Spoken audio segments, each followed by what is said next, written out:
মানে যতটুকু মনে পড়ে, মানে আমাকে যেদিন আব্বু প্রথম স্কুলে নিয়ে যায়, মানে আমার আব্বুর খুব ড্রিম ছিল যে আমরা পড়াশোনায় খুব ভালো করব।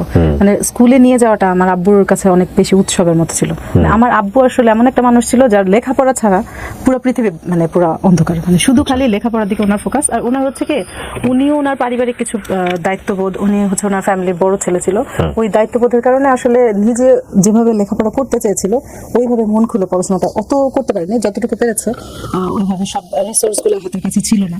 তো যার কারণে ওনার ওই যে ওইখানে অপ্রাপ্তিটা সে আমাদের মধ্যে খুব মানে ইমপ্লিমেন্ট করার চেষ্টা করতো। তো ছোটবেলা যখন ক্লাস 2 তে পড়তাম, মানে আমাকে ভর্তি করেছিল একবারে ক্লাস 2 তে। তো যখন ক্লাস 2 তে পড়তাম তখন আমার আব্বু ক্লাস 5 এর বই কালেক্ট করে করে পড়াতো। মানে আমার আব্বু সবসময় অ্যাডভান্স পড়ে রাখতো, মানে একটা ক্লাস যেতে এগিয়ে যায় না, মানে যতটুকু মানে পর্যন্ত। হ্যাঁ, তো ক্লাস 2 তে যখন আমি পড়তাম, আমার মামা ছিল ক্লাস 5 এ পড়তো তখন। তো আমার মামাকে, মানে আমাকে দিদি অঙ্ক করে, আমার মামাকে বলতো যে দেখছো ও ক্লাস 2 তে পড়ে পারে। কিন্তু আমার মামা কিন্তু অনেক ব্রিলিয়েন্ট ছিল, পরবর্তীতে উনি এসএসসি তে স্টার পেয়েছে, আর ভালো অনেক ভালো রেজাল্ট করেছে, এমন না যে উনি ড্যাম ছিল এই জন্য, এরকম না। তো যাই হোক, তো মানে এক্সপেকটেশনটা অনেক বেশি ছিল। তো ক্লাস 5 পর্যন্ত আমি ভালোই এক্সপেকটেশন ফিল আপ করতে পারছিলাম, কারণ ক্লাস 5 পর্যন্ত ওই যে মানে ক্লাস 5 এ আমাদের সময় তো প্রাইমারি স্কুলে তো এত অ্যাডভান্স ছিল না পড়াশোনা। কিন্তু আমার আব্বু ক্লাস 5 এ আমাকে ভয়েস ন্যারেশন এগুলো সব কমপ্লিট করে ফেলছিল। মানে তো ওই সময় যখন সে চাচ্ছিল আমি ওইভাবে করতে পারছিলাম। ক্লাস 6 থেকে উঠে গন্ডগোল লেগে গেছে, তখন আর আমি মানে হচ্ছে আমার আব্বুর সাথে আর অ্যাডজাস্ট করতে পারি না। আমি ক্লাস 6 এ উঠে আমার আব্বু হচ্ছে 9 এর গ্রামার বই কিনে দিয়েছে প্রথম। মানে ক্লাস 6 7 এর গ্রামার বইও কিনে দেওয়া না, মানে একবার না। উনি হচ্ছে সবসময় নিজেও এরকম করতো, নিজের সময়ও নিজে পড়াশোনা এরকম করতো। কিন্তু ব্যাপার হচ্ছে আমার আব্বু যতটা ব্রিলিয়েন্ট ছিল আমি এতটা ব্রিলিয়েন্ট ছিলাম না, আমি এভারেজ স্টুডেন্ট ছিলাম। তো আমার আর কি প্রবলেম হতো, তো আমার আব্বুর হচ্ছে পেপার কাটিং নিয়ে আসতো, তখনকার সময় বোর্ডে স্ট্যান্ড করতো, পেপার কাটিং নিয়ে আসতো, যে বাবা মা দুই পাশে বসা মেয়ে খুব ইন্সপায়ার্ড করতো। তো আমার হচ্ছে ওইটা একটা চাপ ছিল। কিন্তু মানে আমার আব্বুর হচ্ছে মানে দিন রাতে আছে না যে পড়ার একটা টাইম টেবিল, ওইরকম আমার আব্বুর কথা হচ্ছে পড়তেই বসে থাকবে সারাদিন। তো বিকেল বেলা দেখা যেত যে আমার ফ্রেন্ডরা খেলা করছে, আমি যে জানালার পাশে পড়তে বসিয়েছে, আমি ওই আব্বু তো বুঝাচ্ছে, আমার তো মন পড়ে আছে যে বাইরে গিয়ে একটু খেলা দেখবো এরকম। তো ওই যে দেখা যেত যে মনোযোগ দিতে পড়াটা বুঝতাম না, তাকিয়ে থাকতাম বাইরের দিকে। আর আমার আব্বুর একটা প্রবলেম হচ্ছে, খুব বেশি ব্রিলিয়েন্ট স্টুডেন্টরা খুব বেশি ব্রিলিয়েন্ট টিচার হয় না, এটা আমি আমার আব্বুকে দেখে বুঝছি। মানে এরা আসলে খুব সহজে সবকিছু বুঝে ফেলে। তো যখন স্টুডেন্টকে পড়াতে যায় তখন তার ব্রেনের ক্যাপাসিটিটা আর বুঝে না, এটা একটা প্রবলেম। তো আমার আব্বু এত মানে ভালো ছিল পড়াশোনায়, এবং আমি এটা অনেক জায়গা থেকে এটার হচ্ছে প্রমাণ পেয়েছি। কিন্তু ওই যে বললাম, মানে একটা পড়া একবারে বেশি দুইবার সে বুঝাতে রাজি না। আর আমি তো ওই যে ছোটবেলায় ছিলাম, তো পড়াশোনার গুরুত্বটা অত বুঝতাম না। আর আব্বু যখন এত অ্যাডভান্স করাচ্ছিল, আমার আর লোড নিতে অসুবিধা হচ্ছিল। তারপরে আর স্বাভাবিক, আব্বু যখন বুঝাতো আমি বুঝতাম না, আব্বুর তো মেজাজ চড়ে যেত। তো মারধর শুরু হইলো, এবং মানে মারধর হচ্ছে কি চরম পরিমাণ, মানে আছে না যে ছোটখাটো মারধর এরকম। আর একটা সময় হতো কি, আমি বই নিয়ে বসলেই চেষ্টা করতাম, আমার আবার কবিতা টবিতার দিকে একদম ছোটবেলা থেকে ঝোঁক ছিল, আমি বই নিয়ে বসলে হয় বাংলা নিয়ে বসতাম, নাহলে সমাজ বিজ্ঞান এগুলো নিয়ে। মানে অঙ্ক আর ইংলিশ আমার কাছে মানে আমি জানি যে অঙ্ক আর ইংলিশটা নিয়ে বসলেই আমার আব্বু ধরে আমার পিটাবে, কারণ আমি তো ভালো করে পারবো না। তো টিচারও রেখে দিত না, কারণ আমার আব্বুর কথা হচ্ছে যে টিচার আসবে, ঘড়ি ধরে ঘন্টা ধরে চলে যাবে, ভালো করে পড়াবে না। এবং এটা আমি এখন আমার জীবনে এটা হচ্ছে প্রমাণ পাচ্ছি। আমার আব্বুর মন হতো না, বের হয়ে যাও বের হয়ে যাও বের হয়ে যাও, তা আমি বের হয়ে যেতাম। আর মনে করেন বের হয়ে গেলে সারাদিন ঘুরপাক। আমি দু একটা ঘটনা বলি, এখানে আর বেশি বাড়াবো না, কারণ আজকের টপিকটা আমার এটা না। তো মানে এরকম যে আমাকে একদিন, আমি ঈদের দিন সকালবেলা, তখন ক্লাস 5 এ পড়ি, ঈদের দিন সকালবেলা ঘুম থেকে উঠেছি। সবসময় তার এত সকালে উঠি না, জানি যে এখনের ঈদটা আর আমাদের ওই সময়ের ঈদটা কিন্তু একটু ডিফারেন্ট ছিল। আমরা তো বছরে একটা খুব সুন্দর ড্রেস পেতাম, 3 মাস আগে থেকে প্ল্যান করতাম যে ওই ড্রেসটা পরলে কোথায় যাব, কিভাবে সাজবো। তো ওই সময় আমি এত সকালে উঠাতে আব্বু বলছে, মাসি তুমি তো ভালোই আজকে এত সকাল সকাল উঠে গেছো, তাহলে একটু পড়তে বসো। এখন আমার তো ক্লাস 5 এ বসে, এখন আমি বুঝি যে আব্বু আসলে আমাকে একটু টেস্ট করতে চাচ্ছিল যে আমি বসি কিনা। কিন্তু ওই সময় তো ওইটা আসলে আমার বোঝার মতো বয়স ছিল না। আমি বইটা ঠিক নিয়ে এসে বসছি, কিন্তু ঝাড়া মেরে নিয়ে এসে বসছি। এখন দিলাম আমি কেন, মানে একটু ঝাড়ি মেরে বইটা কেন রাখলাম, আই বের হয়ে যাও, বাসা থেকে বের হয়ে যাও, বাস বের করে দিল ঈদের দিন। মনে করেন আমার জন্য, আমার আবার ইমিডিয়েট একটা ছোট বোন ছিল, মানে আমরা 3 বোন। আমার ইমিডিয়েট ছোট বোন হচ্ছে আমার থেকে প্রায় 6-7 বছরের ছোট, আর তারপরেটা হচ্ছে আমার থেকে 10 বছরের ছোট। তো ওই সময় যখন আমার 6 বছরের ছোট বোন আর আমি, তখন ওই সময়ের জন্য আম্মু এত সুন্দর একটা ড্রেস কিনে দিয়েছিল, মানে আমি 4 মাস আগে থেকে প্ল্যান করতেছি আমি আর আমার বোনের সেম ড্রেস একসাথে পরবো। তো আব্বু তো এই ঝামেলা করে করলো কি আমরা বের করে দিলে ঈদের ড্রেস শোকেসে তালা মেরে রেখে দিছে। আর এখন আমার ছোট বোন ঘুম থেকে উঠে বলতেছে কি মা আজকে নাকি ঈদ, তো ও আর কি আমাদের ঘরে কোনো ঈদের আমেজই দেখতে পাচ্ছে না। পরে বলতেছে যে আচ্ছা ঠিক আছে ইয়ে করো, পরে ওর জামাটা ওকে পড়তে দিছে। একই রকম জামা আমার বোন পরে ঈদ করতে পারছে না, কিন্তু আমি পড়তে পারিনি। এটা কি পুরো দিন এরকম ছিল? পুরো দিন না, এটা তো অনেক বেশি শাসন হয়ে গেল। শুধু তাই না, মনে করেন সারা দিন আমাকে তো ঘরে ঢুকতে দেয় নাই। আমি আমাদের বাড়িওয়ালা আন্টির ঘরে বসেছিলাম, এই একটা কর্নারে বসে বসে ওনাদের ঘরে টিভি দেখছিলাম। এর মধ্যে সবচেয়ে প্যাথেটিক যে ব্যাপারটা, আমার এক ক্লাসমেট চলে আসছে আমাদের বাসায়। এখন আসছে, ও তো আমার আম্মু আব্বুরে সালাম করবে। এখন ওরে তো আমি বলতে পারি না যে আমার আম্মু আমার বাসা থেকে বের করে দিছে। আমি বলতে চাই তুই ঈদের ড্রেস পরিস নাই কেন? এখন আম্মু আমারে অনেক কষ্ট করে অন্য আরেকটা ড্রেস বের করে দিছে, ওটা তো আর ঈদের মা বোধহয় খুব ভয় পেত আপনার বাবাকে। হ্যাঁ, আমার আব্বু খুব রাগী ছিল। আমার আব্বুকে আমার দাদা ভাইও মোটামুটি ভয় পেত, এরকম চাচারও। এবং আমার আব্বু আসলে মানে পার্সোনালিটিফুল মানুষ ছিল, এমন না যে খুব খালি মেজাজটাই ছিল, এরকম না, মানে আসলে মানুষ হিসেবে ভালো ছিল। কিন্তু আমার আব্বুর লাইফে অনেক ডিপ্রেশন ছিল আসলে। আমি এখন যেটা বুঝি, ওই সময়টা বুঝতাম না, নাহলে আরেকটু ভালো রিয়েক্ট করতাম হয়তো বাবার সাথে। ওই সময় আমার আব্বু মানে ব্যবসায় অনেক টাকা লস টস খেয়ে একদম একাকার, মানে আমার আব্বু প্রচন্ড ডিপ্রেসড ছিল। এবং আমি বাসায় ছিলাম, আমার আব্বু ছিল, মানে আমার আব্বুর সমস্ত মানে জীবনের যত ডিপ্রেশন সব এসে আমার উপর পড়তো। আর আমার এই যখন একটু বোঝা শুরু করলাম, তখন খালি দেখতাম যে মানে বলতো আব্বু দেখো হয় ভারে কাটতে হয় নাহলে ধারে কাটতে হয়। আমার আম্মুরে বলতো মানে হয় রূপে না হয় গুণে একটা কিছু থাকতে হয় স্পেশাল। তো আমি তো দেখতে ভালো না, তো আমার আব্বুর মানে আপনার এই মেসেজটা কোন বয়সে ঢুকেছে যে আপনি দেখতে ভালো না? ক্লাস 4-5 এই বুঝে গেছে যে আমি দেখতে ভালো না। এবং এটা আপনার পারিবারিক কথাবার্তা শুনে পারিবারিক ভাবে, এবং এইটার মানেই না যে আমার আব্বু আমাকে নেগলেক্ট করতো না, মানে একটা চাপে থাকতো আমার আব্বু যে আমার মেয়েটা সুন্দর না, তাহলে আমার মেয়ের এমন কিছু যোগ্যতা আরো বেশি বেশি করে দিতে হবে যেন লাইফে অনেক বেশি স্ট্রাগল করতে না। আমরা যে পরিমাণ যে ধরনের পরিবারে বড় হয়েছি, তাতে এই ধরনের ডিসকাশন খুব ইজি। এগুলো এখন কিন্তু চাইল্ড সাইকোলজিতে এগুলো খুবই সেনসিটিভ বিষয়।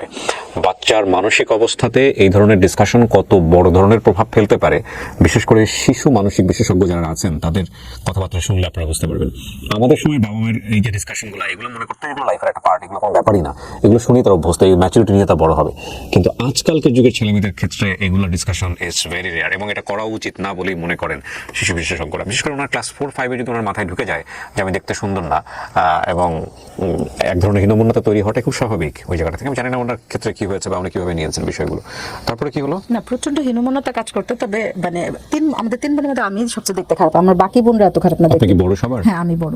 আমার আব্বু হচ্ছে ফ্যামিলির বড় এবং আমি তার ঘরে বড়। মানে আপনাকে নিয়ে কি এরকম কোনো টেনশন ছিল ছোটবেলাতে যে ওকে বিয়ে শাদী কোথায় দিব, বা ওর বিয়ে শাদী না, মানে আমার আব্বু চাচ্ছিল যে এমন আমার ভিতরে এমন কোনো একটা স্ট্রেংথ তৈরি হোক যেন আমার ওই অসৌন্দর্যটা চাপা পড়ার না, এটা যেন আপনার দুর্বলতা হিসেবে না হয়। কিন্তু আমার তো আসলে ওই সময় আসলে যে প্রসেসে গেছে সেই প্রসেসটা আমি আমার জায়গা থেকে বলবো ঠিক আছে, এটা আপনার খুবই ভালো উদ্দেশ্য ছিল বাবা হিসেবে, কিন্তু তার মানে এই না যে একটা বাচ্চাকে ঈদের দিন এত স্ট্রেস দিয়ে ফেলবো যে ঈদের দিন তাকে আমি একটা জামা পড়তে দিব না। দেখেন, ওনার কিন্তু লাইফে একটা মেমোরি হয়ে গেছে এটা।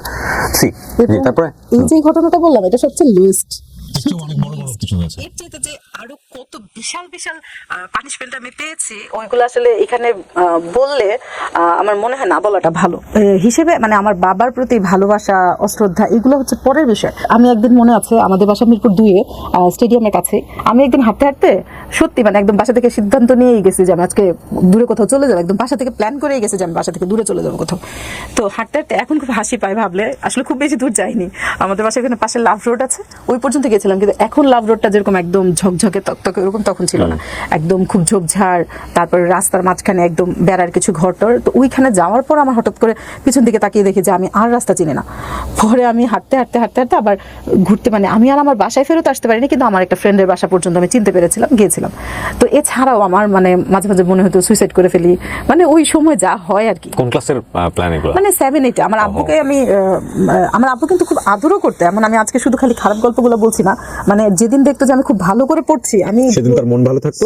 ভোর সকালে উঠে দেখতাম আমার আব্বু সারা রাত পড়েছে, মানে আমার আব্বু 1 সেকেন্ডের জন্য ঘুমায়নি, এরকম। মানে আর বইয়ের A to Z কোথায় কি নোট করা লাগবে, মানে চাইতো যে সবকিছু লোক না তুলে আমার সামনে দিবে, আমি শুধু পড়বো আমার আব্বুর মতো, এরকম। কিন্তু আমার ওই রকম আসলে মেধাটা বাকি 2 বোনের ক্ষেত্রে ওই জিনিসগুলো করতাম। ওই 2 বোনের ক্ষেত্রে হয়নি কেন, আমার আব্বু হচ্ছে আমি ক্লাস 9-10-এ পড়ি সময় আমার আব্বু লিবিয়া চলে গেছিল। তো আমার মানে বোনদের গুড লাক যে ওরা আর কি আমার আব্বুর শাসনটা পায় নাই। আর আমার আব্বুর আরেকটা বিষয় ছিল, আমার আব্বু সবসময় বিশ্বাস করতো যে আগের লাঙ্গল যেদিকে যায় পরের লাঙ্গল সেদিকে যায়, এবং সমস্ত টর্চারিং এসে আমার উপর পড়তো। তো দেখা যেত যে আমার আব্বুকে আমরা ঈদের দিন সালাম করতে যেত ভয় পেতাম আমি, মানে সালামটা করতে গেলে আমার আব্বু কি রিঅ্যাক্ট করবে এটাও একটা বিষয়। আমার ছোট চাচা আমাকে খুব আদর করতো। এবং একটা জিনিস হচ্ছে কি, আমাদের পুরো ফ্যামিলির মধ্যে আমি ছোটবেলা থেকে বড় হয়েছি, মানে ফ্যামিলি বন্ডিংটা অনেক ভালো ছিল। আমার আম্মুর সাথে আমার ফুপির বা আমার দাদা ভাই দাদু আপার, তারপরে আমার চাচাদের, তখন আমি এখনই পর্যন্ত আমার প্রায় 39 ইয়ার্স, তার মানে ওনারও অনেক দেখি না যে আমার দাদু আমার সাথে একটা কথা বলেছে বা আমার কোনো একটা অভিযোগ আছে আমার ফুপু চাচা দাদা ভাই, ইভেন আমার দাদা ভাই মারা যাওয়ার সময় আমার আম্মুর জন্য 2 হাত তুলে দোয়া করে গেছে, এরকম। মানে ক্লাস 9-10 আব্বু বিদেশ চলে গেল। বিদেশ চলে যাওয়াটা আমার জীবনে মানে ওই দিন আমি ঈদ করছি। মানে আমি হচ্ছে মানে সবাই জিজ্ঞেস করতে তোমার আব্বু নাকি বিদেশ গেছে, আর আমি তো মানে মহা খুশি। মানে বাবা বিদেশ চলে গেলে তো মানুষের কষ্ট লাগে, আমি তো মহা খুশি, আমি মুক্ত পাখির মতো উঠতে পারবো, আমার ইচ্ছা মতো আমি বাসায় ঢুকতে পারবো। আব্বু থাকতে তো এরকম হতো যে নিজের ঘরের টেলিভিশন দেখার জন্য আমার চুরি করে ঘরে ঢুকতে হতো। আলিফ লালা তো তখনকার সময় অনেক স্পেশাল ছিল, ওইটাও দেখতে দিত না। তো মানে অনেকে বলতো এটা কি তোমার আপন বাবা, মানে এত মারধর করতো যে এলাকার সবাই জানতো যে আমার আব্বু মানে তারপরে মানে সৎ বাবা কিনা। তো এই ব্যাপারটা আমি আজকে উঠাতামই না, কিন্তু এটা সমস্যাটা আমি আরো যেটা সাফার করেছি, আমি অনেক বড় হওয়ার পরে হচ্ছে আমার আব্বুর এক বন্ধু আসছে। তো আসার পরে আমার আব্বুর একটা সমস্যা ছিল কি, মারবে ঠিক আছে সমস্যা নেই, কিন্তু কার সামনে মারবে সেটাও না। আছে না যে খুব ঘরোয়া পরিবেশে মারধর করলে কে আছে সামনে, মেহমান টেহমান কিচ্ছু না, ধরে মন মানে রাগ উঠেছে ব্যাস পিটানো শুরু করে দিল এরকম। আর পেটানো মানে কি ছোটখাটো লাঠি টাঠি না, আমি আর কি অনেক বিস্তারিত বলতে চাই না। তো যাই হোক, পরে উনি আমাকে একদিন এসে মানে আমার আম্মুর সামনে বলতেছে, উনি একটু বোকাশোকাই ছিল, তো বলতেছে মিতুকে তো ছোটবেলায় মানে পুরো ওর আব্বু পুরো কুকুরের মতো পিটাইতো। আপনি চিন্তা করেন আমি তখন অনার্সে পড়ি, এরকম একটা বয়সে গিয়ে যখন আমি ছোটবেলার এই কথাটা শুনবো তখন আমার কতটুকু পেইন হতে পারে। আমি ছোটবেলায় যে মায়ের খাইতাম সেটা আমার কষ্ট লাগেনি, এই যে এখানে সে বললো একটা মেমরি ক্রিয়েট হয়ে গেছে মনে করেন। আর সবচেয়ে বড় কথা, আমি তো জানি আমার কেন মারতো, শুধু লেখাপড়াটা ছাড়া আমার আব্বু জীবনে আমার আর কোনো কিছুর জন্যই মারেনি। টেনে গিয়ে এক সাবজেক্টের রেজাল্ট খারাপ হয়ে গেল, ওইটা আমার জীবনে একটা খুব জরুরি ধাক্কা ছিল। আব্বুকে একটা চিঠি লিখছিলাম যে আব্বু আপনি আমার এসএসসি পরীক্ষা দেওয়ার আগে আমি লিখছিলাম যে আব্বু এইচএসসিতে আপনি আমার কেমন রেজাল্ট আশা করেন। আমার মানে ওই যে হায়ার সেকেন্ডারি স্কুল সার্টিফিকেট আর সেকেন্ডারি স্কুল সার্টিফিকেটের মধ্যে এইচএসসি লিখে ফেলছে। আমার আব্বু ওই চিঠি লাল কালি দিয়ে গোল দিয়ে সে লিবিয়া থেকে ওই চিঠি আবার ফেরত পাঠিয়েছে।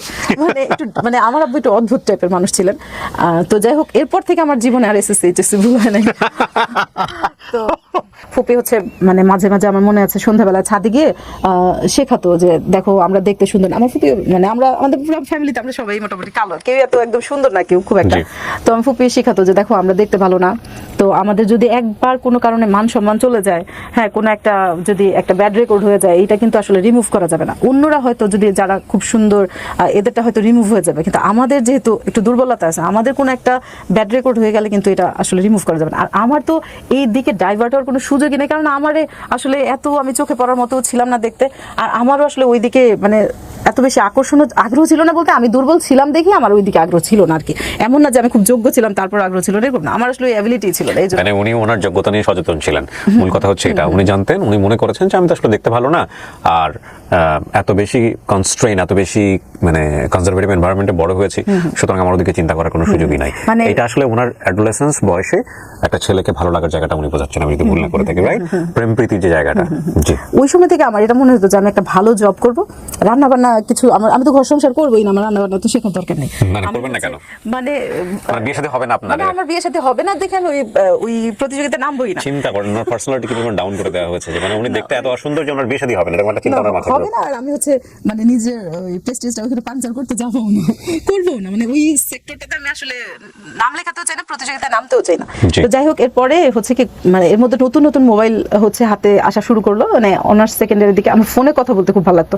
আর অনার্সে থাকতে আমি হচ্ছে মেইনলি পর্দাটা মেনটেন করতাম, মনে হয় শুধুমাত্র আমাকেই আর কি। আমার ফ্রেন্ডরা এখন যদি দেখে, এমন অনেক ফ্রেন্ডরা আছে আমাকে হিজাবে দেখলে চিনবে, এমনি চিনবে না। তো ক্লাসমেটদের মধ্যে হতো কি মানে ফ্রেন্ডলি রিলেশনটা ছিল, কিন্তু মানে সবার না কেমন যেন একটা আলাদা রেসপেক্টের জায়গা ছিল। যেমন আমার একটা ছেলে ফ্রেন্ড হয়তো একটা মেয়ে ফ্রেন্ডের সাথে একটা দুষ্টামি করে একটা কথা বলবে জিনিয়া তুই একটু সামনে আগা, ওরা একটা কথা বলবে। তো আমার আরেক ফ্রেন্ড বলতে ওর সামনে বলতে পারলে ওর সামনে কেন বলবে না, বলে দেয় না, আমার একটু হুজুর হুজুর বলতে কথা। যাই হোক, তো ওইরকম একটা মজার ব্যাপার। আর কবিতা তখন আমি বুধ হয়ে আছি যে কবিতা প্রেজেন্টেশন, আমি তো তখন এইদিকে কিছু একটা করব, কিন্তু আসলে যে জীবনে আমি কিছু করতে পারবো না এইদিকে, ওইটা তো আর ওই সময় আমি বুঝিনি। যাই হোক, তো তখন দেখা যেত কি আমার কিছু কিছু ফ্রেন্ডরা, ক্লাসমেটরা মানে চাউর হয়ে গেছে যে আমি খুব ভালো কবিতা আবৃত্তি করতে পারি, এবং আমি তখন টুকটাক কবিতা লিখতামও। ফ্রেন্ডরা খুব উৎসাহ দিত, খুব পছন্দ করতো। তো প্রায় দেখা যেত 2-1 ফ্রেন্ড আছে যারাও খুব কবিতা পছন্দ করতো, ফোন দিলে কথা বলে জিজ্ঞেস করতো যে কবিতা আবৃত্তি করে শোনা, তো কবিতা আবৃত্তি করে শোনাতাম। আর কবিতা আবৃত্তি কেউ শুনতে চাইলে আমার মনে হতো যে আমার সবচেয়ে প্রিয় জায়গা, মানে এমনও হয়েছে যে আমি ভাত খাচ্ছি, আমার কোনো একটা ফ্রেন্ড বলতেছে যে দোস্ত একটা কবিতা শোনা, আমি ভাতের প্লেট সাইডে রেখে কবিতার বই নিয়ে এসে কবিতা শোনাতাম। মানে এটা আসলে ওর ভালো লাগার চেয়ে আমার ভালো লাগা বেশি ছিল, এরকম। তো পরে যাই হোক, এরকম কথাটা বলতে বলতে মানে ফোনে কথা বলতে আমার ভালো লাগতো। আর অনেকে হয় না যে ফোন দিলেই, মানে মেয়েরা বিশেষ করে ফোন রং নাম্বারে আসলে একদম খুব ওভার রিয়েক্ট করে। আমি আবার ওভার রিয়েক্টটা করতাম না, কারণ আমি জানতাম যে আমি এমন কোন আকাশের চাঁদ না যে আমার যখন ফোন করে একদম মানে কেউ একদম খুব বিরক্ত করে। তবে সুন্দরভাবে আমার একটা অ্যাডভান্টেজ ছিল কি আমার জীবনে, মানে যে কি বলে, দুষ্টামি করার মতো কেউ আমার জীবনে আসে নাই, মানে ফান করার জন্য বা একটু টাইম পাস করার জন্য এরকম মানে কেউ আসে নাই বা আপনি সুযোগও দেন না, সুযোগ দেই নাই, মানে তাদের চোখে আসলে তো পড়ার মতো আমি ছিলামই না, সেজন্য। যাই হোক, এরপরে একদিন কি হলো, আমার হচ্ছে আমার মেজো চাচা আমাদের বাসায় কিছুদিন ছিল, এখানে একটা কোম্পানিতে জব করতো। তো ওনার সাথে দেখা করার জন্য ওনার দূর সম্পর্কে আত্মীয় ছিল, আমরা দুলাভাই বলতাম, আর কি দুলাভাই লাগে। দুলাভাইয়ের হচ্ছে একজন কলিগের সাথে আমার একদিন কথা বলাই দিল। তো উনি কথা বলার পরে কেমন আছো, ভালো আছো, বাস এটুকুই। তো এর মধ্যে হঠাৎ করে একদিন উনি ওই দুলাভাইয়ের ওই মানে কলিগটা হঠাৎ করে একদিন ফোন দিয়ে ওনার নাম বললো যে আমি অমুক। তা আমি ওনার নামটা চিনতে পারছিলাম না, কারণ দুলাভাইয়ের কলিগ। হ্যাঁ, দুলাভাইয়ের কলিগ। আপনার আপন দুলাভাই? না না না, ওই যে আমার চাচার দূর সম্পর্কে, কিন্তু মানে সম্পর্কটা খুব ভালো ছিল, উনি মানুষ হিসেবে খুব ভালো ছিল, তো ভালো লাগতো আর কি, আর উনিও খুব স্নেহ করতো। তো এর মধ্যে উনি হচ্ছে ওই ভাইয়াটা হঠাৎ করে ফোন দিয়ে অ্যারাবিক না কেমন একটা আনকমন ল্যাঙ্গুয়েজে কথা বলতেছিল। তা আমি বলতেছি, তা আমি এক তো নামটা চিনতে পারতেছি না, আর হচ্ছে কথা বলার পর ভালো লাগে নাই। তো এর মধ্যে হচ্ছে উনি আমাকে মানে এর আগে আবার যখন বাংলাদেশে থাকতে কথা বলেছিল, তখন আমাকে যেদিন আমার সাথে প্রথম কথা বলেছিল, পরের 1 ঘন্টা পরে ফোন দিয়ে আমাকে বলতেছে তুমি কি আমার নাম্বারটা কাউকে দিয়েছো? এই কথাটা শুনে আমার এত রাগ উঠছে যে আমি ওনার নাম্বার কাকে দিতে যাবো। আমি একটু ক্লিয়ার করার জন্য বলি, মানে আপনার দুলাভাই কি হয় সম্পর্কে? উনি কলিগ, দুলাভাই কলিগ। হ্যাঁ, সো উনি আপনার সাথে কথা বলতো? হ্যাঁ হ্যাঁ, কেন কথা বলতো? কথা বলতো না, একদিনই বলেছে। হ্যাঁ হ্যাঁ, আচ্ছা। এবং উনি ম্যারিড, ওইরকম কোনো মানে অন্য কোনো ইন্টেনশন। উনি আপনাকে চার্জ করছে যে নাম্বারটা কাউকে দিয়েছে, নাম্বারটা ওনারটা কাউকে দিয়েছে কিনা। তো আমার খুব রাগ উঠেছে, এবং মানে এটা জাস্ট একটা মানে একটা নতুন মানুষের সাথে পরিচয় ছাড়া আর কিছু না। উনি কোথায় থাকতো ওই সময়? উনি তখন বাংলাদেশে ছিল, কিন্তু হঠাৎ করে একদিন যে বললাম না একটা আনকমন ল্যাঙ্গুয়েজে কথা বলতেছে, পরে বললো যে উনি ইতালি চলে গেছে। হ্যাঁ, তো এখন উনি 2-1 দিন আমাকে ফোন দিয়েছে। ফোন দেওয়ার পরে ওনার পাশে একদিন একটা ওনার এক আত্মীয় এসে কথা বলতেছে। এখন উনি ফোর্স করতেছে, জিনিয়া শুনো, আমার এক কি জানি বললো, কি জানি সম্বন্ধী না কি জানি বলে, ওইরকম মানে একটা কোনো একটা রিলেটিভ আছে পাশে, কথা বলো। আমি নাম বলি, ওই ভাইটার নাম ছিল আলী ভাইয়া। হ্যাঁ, তো আলী ভাইয়া আমাকে ফোর্স করতেছে যে আমার একটা আত্মীয় আছে, কথা বলো। তো আমি হচ্ছে উনাকেই আমার আসলে সত্যি কথা বেশি একটা ভালো লাগে না। আলী ভাইকে ভালো লাগে না? ভালো লাগে না, কারণ হচ্ছে উনি যে আমাকে বলছে যে কাকে নাম্বার দিছে, এটা আমার খুবই প্রেস্টিজ লাগছে। তো আমি হচ্ছে ওই লোকের সাথে কথা বলবো না, কিন্তু আমি ওই পাশ থেকে শুনতে পাচ্ছি ওই লোক বলতেছে না না না কথা বলবো না, মানে উনি ইন্টারেস্ট দেখাচ্ছেন। আচ্ছা, হ্যাঁ, আমার এইজন্য আরো রাগ করতেছে। তখন আপনি অনার্সে? তখন উনি অনার্স সেকেন্ড ইয়ার, হ্যাঁ সেকেন্ড ইয়ারে হবে। এরকম হুট করে কেন কথা বলা দিবে? এটাই তো আমি পরে বলছি, কথা বলার কারণ আছে। তো পরে আমি জাস্ট পরে আমারও একটু খুব ইয়ে লাগলো। ততদিনে আমার একটা কনফিডেন্স বেড়ে গেছে যে আমি কারোর সাথে কথা বলেছি, আমার সাথে কথা বলতে বাধ্য, মানে আমি খুব মজা করে কথা বলতে পারতাম। এবং এটা আমার ফ্রেন্ডরা সবাই বলতো যে মানে আমার শুধু আমার কথা শোনার জন্য আমার ফ্রেন্ড এসে বসে থাকতো, আমি খুব মজা করে কথা বলতে পারতাম। আমার সাথে কেউ কথা বললে বুধ হয়ে সারাদিন কথা শুনতে পারতো, এরকম মেহমানদারি আমি না করলেও মানে শুধু কথা শোনার জন্য বসে থাকবে, এরকম ফ্রেন্ডরা আসতো মাঝে। আচ্ছা, যাই হোক, তো আমার খুব মানে ততদিন আমার কনফিডেন্ট আছে যে আমার সাথে কথা বললে আবার তো কথা বলবেই। আমার কথা হচ্ছে আমি কথা বলি না বলি, সে যে আমার সাথে কথা বলতে চায় না, এটা আমার খুব বিরক্ত লেগেছে। তো পরে যখন ফোন দিল, উনি যখন সালাম দিল, মানে উনাকেও একদম ধরে বেঁধেই কথা বলাচ্ছে, আর আমাকেও ধরে বেঁধেই কথা বলাচ্ছে। তো উনি সালাম দিল প্রথমে, তো আমি সালামের উত্তর দিয়ে আমি বললাম, যাক ভালো হয়েছে, আপনি তো কথা বলতে চান নাই, কিন্তু দেখলেন 70টা নেকি পেয়ে গেছেন কথা বলে। আর আমি তো আপনার থেকে লস প্রজেক্টে আছি, আমি তো সালামের সবটা কম পেলাম। তো যাই হোক, ওই দিন খুব বেশি কথা হয়নি, এবং মানে উনিও খুব বেশি কথা বাড়ায়নি। তো যাই হোক আমার এর মধ্যে আর উনি তখন দেশে ছিলেন, যার সঙ্গে উনি দেশের বাইরে ছিলেন, উনি ইতালি ছিলেন। তো এর মধ্যে হচ্ছে ভদ্রলোকের নামটা কি জানতে পারি? ওমর ফারুক। ওকে, জি, ফারুক সাহেবের সাথে আপনার কথা হলো। হ্যাঁ। তো এরপরে আমি ওনার কথাও ভুলে গেছি, ওনার নামও আমার মনে নেই। অনেকদিন পরে আবার হঠাৎ করে এই মানে ফারুক ভাইয়া, তখন ফারুক ভাইয়া বলতো, ওই ফারুক ভাইয়ার নামও আমার মনে নাই, ওনার কথাও আমার মনে নেই। তবে এটা মনে হয়েছে যে উনি ইমপ্রেসড হয়েছে, যে একেবারে খুব কথা বলতে চাচ্ছিল না, ওই ভাবসা ভার নাই, লাস্টে ভালো করে কথা বলতেছিল। তো যাই হোক, এরপরে হঠাৎ করে একদিন, অনেক দিন পর একদিন ফোন দিয়েছে। তো ফোন দেওয়ার পর আমি তো চিনি নাই, পরে বললো যে আমি আলী ভাইয়ার কি জানি লাগে, এটা বললো। তো আমিও কথা বললাম। তো এর মধ্যে উনাকে না ওই যে কথা বলতে চায় নাই দেখে আমার একটু ভালো লাগছে। আর আসলে মানে কিছু ভালো লাগা মনে হয় আল্লাহ গড গিফটেড ভাবেই রেখে দেয় মনের ভিতর। মানে পৃথিবীর কাউকে আর ওই জিনিসটা লাগে না, ওইটা কেন জানি লাগে, ওইটা আল্লাহই ভালো বলতে পারে। তো যাই হোক, পরে কথা বললো। তো পরবর্তীতে আমি জানতে পেরেছি ও আসলে আলী ভাইয়ের কাছ থেকে ফোন নাম্বারটা নিয়েছে, এটা বলে যে মিতুর তো জন্মদিন আমাকে বলছিল তারিখটা, তো আমি ওর উইশ করবো, ফোন নাম্বারটা আমাকে দেন। কারণ প্রথম দিন তো আলী ভাইয়ের ফোন থেকে কথা বলছিল, আমার ফোন থেকে তো আর বলে নাই। তো ফোন নাম্বারটা নিয়ে ওরে বলে দিছে, আলী ভাইয়ের বলে দিছে এই নাম্বারটা আর কাউরে দিয়েন না। তো এটা আমি পরবর্তীতে জানতে পারছি, ওই সময় তো আর জানতাম না। তো ফোন দেওয়ার পর কথা বলছি। আমার কথা হচ্ছে উনি তো আমার সাথে কথা বলতে চায় নাই, ওনার আমি বলা যাবো, আমার কোনো কিছু ইন্টেনশন ছিল না। আমার কথা হলো আমি যদি না বলি না বলবো, কিন্তু উনি বলবে না কথা, এটা আমার কাছে খুবই প্রেস্টিজিয়াস লাগতেছিল। তারপরে যাই হোক, এরপরে কি হলো, আমরা তখন 5টা ফ্রেন্ড ছিলাম। এর মধ্যে যে বললাম না, হীনমন্যতা নিয়ে কিন্তু বড় হয়েছে।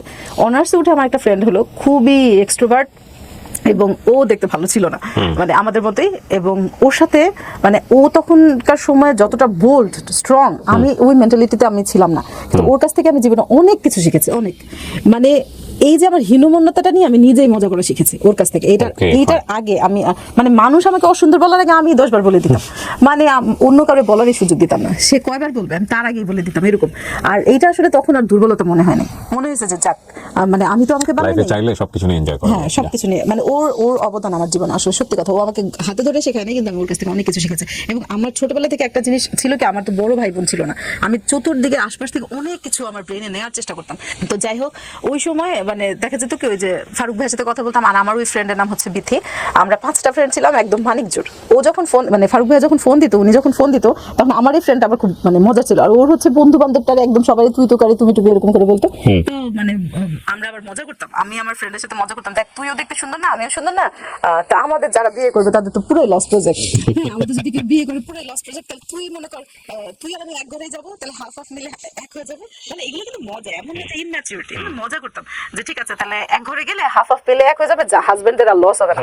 তো এরকম মজা করে করতাম। তো এই মজাগুলো আমি তো আবার সারাদিনে যা বলতাম, ফারুক ভাই যদি ফোন দিত না, ওইটা আবার বক বক করে ওইটা শেয়ার করতাম। উনি তো ওইখানে কাজ করতো সারাদিন, আর হচ্ছে মানে ফ্যামিলির সাথে তো আসলে একটা পর্যায়ে গিয়ে ছেলেরা ওইভাবে ফ্রিনেসটা আর পায় না।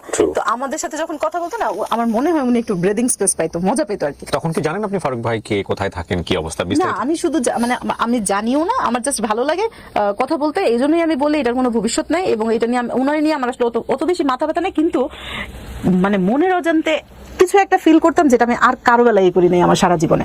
এটা উনি জানতো ওই সময়টাতে? না না জানতো না। উনি ফারুক ভাই কিন্তু ওই সময় এট এ টাইম আমার সাথে কথা বলতে পছন্দ করে, সেম ওয়েতে আমার বান্ধবীদের সাথেও সেম ভাবে, মানে একটা বলতে পারেন যে খুব ভালো একটা ফ্রেন্ডশিপ। আমার দুলা ভাই পরে বলেছে আমাকে যে ওই আমার চাচা আর কি বলেছে যে মিতু তো বড় হয়েছে, ওর জন্য ভালো ছেলে টেলে পাইলে দেখো। ওকে, সো এই জায়গা থেকে নাম্বারটা শেয়ার হয়েছে। হ্যাঁ, মানে ওই ইন্টেনশন নিয়েই হচ্ছে আলী ভাই ওকে, আর আপনি তার সাথে সারা দিন কথা বলে মজা নিচ্ছেন, আলটিমেটলি ওদিকে কোনো ইন্টারেস্ট নাই। আর আলী ভাইও কিন্তু ওকে বলে না, ওই ফারুক ভাইকে বলে নাই যে আমার নাম্বারটা কেন মানে দিয়েছে বা কথা কেন বলেছে, ওরকম কিছু ওনাকেও বলে না, আমাকেও বলে না। আমরা জাস্ট একটা খুব ভালো ফ্রেন্ডশিপ, সারাদিন কি করি বান্ধবী যা কিছু করি, ফ্রেন্ডরা সবাই মিলে সারাদিন, আমি এসে বকবক করতেছি, আমার বাসায় এসে বসে আমার ফ্রেন্ডরাও সবাই মিলে ফারুক ভাইয়ের সাথে কথা বলতেছে, মানে একদম কমন একটা ফ্রেন্ডশিপ বলা যায় এরকম। তো যাই হোক, পরে ওই যে বললাম যে কেয়ারের ব্যাপারটা, মানে রাস্তা দিয়ে যাচ্ছি, গাড়ি পাচ্ছি না, বা গাড়িতে উঠলে কোথায় উঠবো না উঠবো, মানে আমার সাথে থাকতো না, কিন্তু আমার সাথে চেয়ে কম না এরকম। খুব ভালো একটা, আর সবচেয়ে বড় কথা খুব উৎসাহ দিত। আর কবিতা আবৃত্তি উনি শুনতেও খুব পছন্দ করতো। আর ও হচ্ছে খুব ভালো গান গাইতে পারতো, আচ্ছা, ফোন দিলে আমার গান শোনাইতো এবং খুব ভালো গান গাইতো, আমার ফ্রেন্ডরাও খুব পছন্দ করতো। তো আর সবচেয়ে বড় কথা অতদিন আমরা বুঝে গেছি মানে সোলটা ক্লিয়ার, একদম ভালো অন্য কোনো ইন্টেনশন নাই, জাস্ট কথা বলবো, একদম খুব ভালো একটা মানুষ। এবং আমরা এতগুলা ফ্রেন্ড মিলে কথা বলতেছি, আমাদেরও যে একটা মানে আউল ফাউল ভাবতেই পারতো না, কিন্তু ওরকম না। তখন নতুন স্কাইপটা, মানে ভিডিও কলটা মাত্র নতুন, মাঝখানে কিন্তু আমি ওনাকে দেখি নাই তো, আর উনিও আমাদের দেখে নাই। তো এর মধ্যে আর দেখা করার আসলে ওইরকম ওইরকম সুযোগও নাই, ওইভাবে চিন্তা ভাবনাও নাই। কথা বলতে ভালো লাগে, কথা বলি, উনারও ভালো লাগে। তো 2007-এর দিকে সম্ভবত, মানে 7-এর শেষের দিকে বা 8-এর শুরুর দিকে হবে, আমার ছোট খালামণির বিয়ে হয়েছিল মোবাইলে। আমার ছোট খালামণি হচ্ছে খালুজিকে দেখে নাই। আচ্ছা। তো মানে ওই দিন তখন নতুন নতুন শুনছে যে আমাদের এদিকে একটা সাইবার ক্যাফেতে কথা বলা যায়, হচ্ছে চেহারা দেখে দেখে কথা বলা যায়। ওই সময় তো 1 ঘন্টা বসে থেকে 1 সেকেন্ড দেখা যেত না, কিন্তু অনেক মানে অনেক মূল্যবান ছিল ওই সময়টা। আমরা সেজে গুজে গিয়ে বসে থাকতাম যে কথা বলবো। আব্বুর সাথে কথা বলার সময় আমরা এরকম করতাম।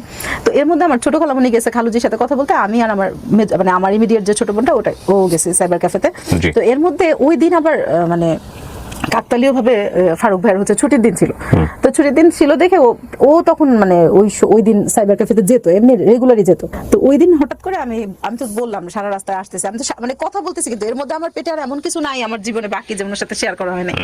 আমি তো এর মধ্যে আমি বলতেছি আমার খালামণি তো আজকে হচ্ছে খালুজিকে দেখবে, জীবনেও দেখে নাই, বিয়ে হয়েছে কিন্তু দেখে নাই, আজকে প্রথম দেখবে। তো আমার খালাম্মা খালুজির সাথে কথা বললো, মানে 1 ঘন্টা বসে থেকে 1 পলক দেখলো। তো এর মধ্যে বলে কি, আচ্ছা তুমি এক কাজ করো, আমার ইমেল নাম্বারটা দিলাম, তুমি হচ্ছে ইয়ে করো, একটু বসো মেইল ইয়েতে, স্কাইপে। হ্যাঁ তখন তো স্কাইপ ছিল, স্কাইপে বসো। তো আমি তো এমনি মানে আমার খালামণিরা আমার ভাববে যে কত পাকা পাকছে, এমনি কথা বলি, কিন্তু এটা সবাই জানে, আমার আম্মু জানে, আমার বোনরা জানে। এবং কথা যে বলি আমি কোনো আড়ালে আবডালে গিয়ে বলি না, আমার বোনদের সামনে বলি। কোনো মানে কারণ হচ্ছে ওনার সাথে আমার এমন কোনো গোপন কথা নাই যেটা আমার আসলে লুকায় টুকায় বলতে হবে। সারাদিন ফাইজলামি করতেছে, আম্মার সামনে কথা বলতেছে। আর আমিও না খুব আশ্চর্য হয়েছি, আম্মু সারা জীবন এত শাসনে বড় করছে, এখানে কথা বলে না কিছু বলতো না। আমার আম্মুর সাথেও কথা বলছে, কারণ অনেক সময় দেখা যেত ফোন করলে আমার না পেলে আম্মুর সাথে কথা বলতো, আমার বোনদের সাথে কথা বলতো, মানে একদম ফ্যামিলিয়ার হয়ে গেছিল।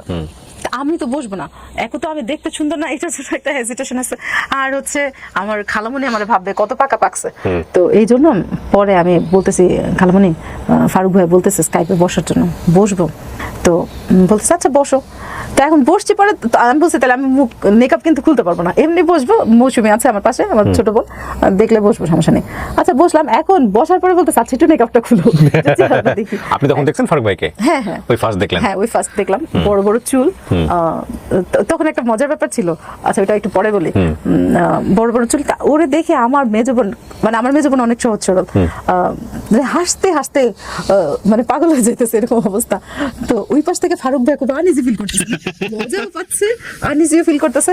তো হঠাৎ করে আমি আমার বোনের দিকে তাকায়, ওর মানে এক্সপ্রেশনটা দেখতে দেখতে ঘুরে তাকায়, দেখি স্কাইপের চেয়ার খালি, ওই পাশে চেয়ার আর নাই, দেখি চুল বেঁধে আসছে, মানে শোল্ডার পর্যন্ত চুল ছিল আর কি, মানে বাবলি চুল ছিল আর কি। তো চুল বেঁধে আসছে। তো এখন জিজ্ঞেস করতেছে এখন চলবে, এখন আর হাসো না। তো ওইরকম আমি বাসায় আসার সময় কথাটা বললাম খুব ভালোই, মানে এমন না যে খুব ডিসঅ্যাপয়েন্টেড হইতে দেখি নাই, আর আমিও খুব একটা ডিসঅ্যাপয়েন্টেড না। কিন্তু ততদিনে কিন্তু আমার আসলে আপনি তো মেকআপ খুললেন ওর সামনে? হ্যাঁ মেকআপ খুললাম, আমার খালামণি পারমিশন দিয়েছে খালামণির সামনে। তো আমি ভাবছি যে ঠিক আছে, আজকে থেকে আর ফোন দিবে না, শিওর আজকে থেকে তো আর ফোন দিবেই না। আর আমি ফোন দিয়ে শুধু আমি হ্যাংলা হবই না, হ্যাংলামি করবো না। এর মধ্যে দেখলাম ফোন বাজতেছে, আমি তো পুরো সারপ্রাইজ যে এই চেহারা দেখে আমার ফোন দিচ্ছে, এটা আমার কাছে খুবই আশ্চর্য। আমি ফোনটা ধরে আমি বলতেছি আপনি এখনো পালান নাই? আমি তো ভাবছি আপনি আর ফোন দিবেন না। পরে বলতেছে কেন, ফোন না দেওয়ার মতো কি আছে? পরে আর আমার আবার হচ্ছে পলিসিস্টিক ওভারি সিনড্রোমের প্রবলেম আছে। তো এই কারণে হচ্ছে কি আমার যে পলিসিস্টিক হলে তো কিছু কিছু সিমটম থাকে, যেমন মুটিয়ে যাওয়ার প্রবণতা। তখন মোটা ছিলাম না, তখন স্লিম ছিলাম ঠিকই, কিন্তু প্রচন্ড ইয়ে ছিল, একনির প্রবলেমটা ছিল প্রচুর।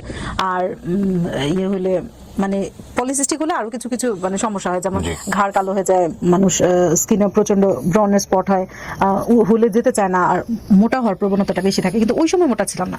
তো যাই হোক, পরবর্তীতে আমি ভাবলাম যে আপনি আর পালান নাই, তো যাই এরপর আর কথা বাড়লো। আর ওইদিকে দেখলাম যে ওইখানে চেহারা নিয়ে ওনার কোনো হেজিটেশন নাই, কোনো হেজিটেশন নাই। আর আমি তখন কি করতাম, মানে ওইখান থেকে আসার পরে আমার পান্না খালামণি, আমার ছোট খালামণিও তো ইয়াংয়ে ছিল, তো মানে বলতো কি ফারুকরে দেখতে জানি কোন একটা নায়কের মতো লাগে, মানে ফেসটা চেনা চেনা লাগতেছে, মানে খুব সুন্দর বোঝাতে না, মানে চেনা চেনা ফেস বোঝাতে আর কি।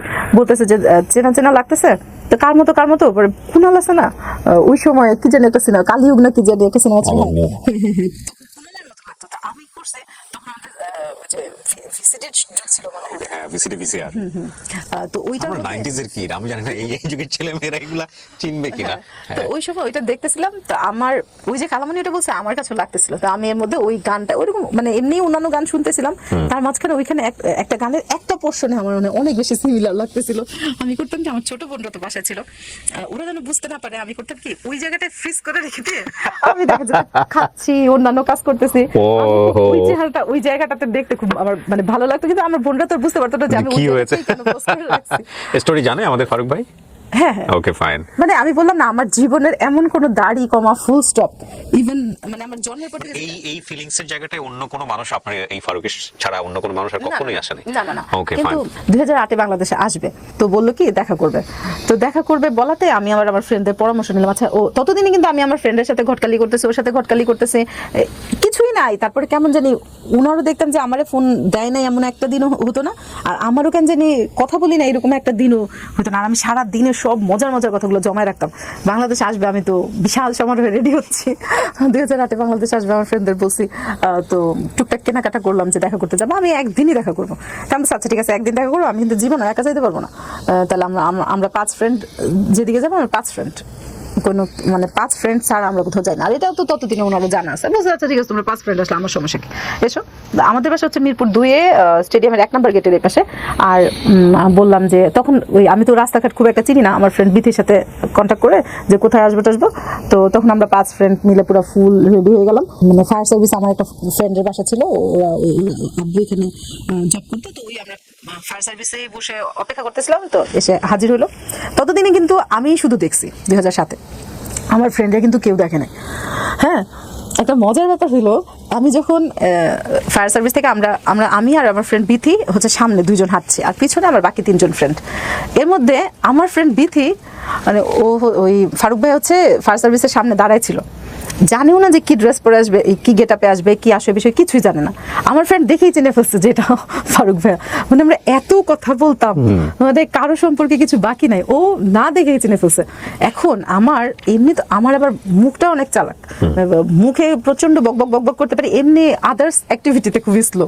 মানে মুখে আমার সারাদিন বোমা ফাটাতে বললে মানে একদম পুরো দুনিয়া লন্ডভন্ড করে ফেলতে পারবো, কিন্তু এমনি আদার্স বিষয়গুলোতে খুবই ঠিক তার উল্টা ক্যারেক্টার। ওই প্রথমে হিজাব পরেছিলাম মনে হয়, কিন্তু মানে ওই প্রথম আর কি 3 পিস পরে বাইরে বের হয়েছে, একটু আনইজি লাগতেছিল। আর যখন আমি দেখলাম মানে ফায়ার সার্ভিসে মনে করেন ও হচ্ছে একদম গোলচক্করে এই পাশে দাঁড়ানো, গোলচত্বরে আমরা ফ্রেন্ডরা এই পাশ দিয়ে আসতেছি, আমি 2 জন, আমার ফ্রেন্ড বলতেছে এইটাই মনে হয় ফারুক ভাই হবে। আমি উনারে পাশ কাটায় রেখে সোজা চলে গেছে। আমি বলছি বিথি দেখা করবো না, চল বাসায় চলে যায়। আমার পুরো হাত পা বরফ হয়ে যাইতেছে, সামনাসামনি তো যেতে পারছি না, আমার পা মনে হয় যে আমি তুলতেই পারতেছি না, এরকম মানে পুরো ফ্রিজ হয়ে যেতেছে। আমি বলতেছি বিথি চল বাসায় চলে যায়, আর ভালো লাগতেছে না। পরে বলে কি মনে করবে, ফালতু মনে করবে না। পরে ওই আমি বলছি তুই গেলে যা, আমি যাবো না। ও পরে আগে গিয়ে কথা বলছে, তো ও যেহেতু আগে গেছে, তো আমার বাকি ফ্রেন্ড এসে হাত ধরলো, আমি একটু শক্তি পাচ্ছি, হাইটে গিয়ে সামনে গেলাম। পরে বলতেছে কোথায় যাবো, আমি তো এমনি রাস্তাঘাট চিনি না, ওরা যে নিয়ে যাবো এখানে যাবো। পরে সম্ভবত ওরা ধানমন্ডি লেকের দিকে যাবে প্ল্যান করলো আমার ফ্রেন্ড। তো বললো আচ্ছা, তো একটা ট্যাক্সি ক্যাব নিলো, আমরা তো 5 জন। আমি খুঁজে মানে উনি তো ড্রাইভারের পাশে সিটটায় বসছে, আমি একদম খুঁজে ওনার পিছনে বসছে দেখতে পারে। আর আমার ফ্রেন্ডরা তো ওই পাশে সারা জায়গা, আমার ফ্রেন্ডরা তো ঠিক মানে আমার ফ্রেন্ডরা আমার চাইতে বেশি কথা বলতেছে বাস্তবে।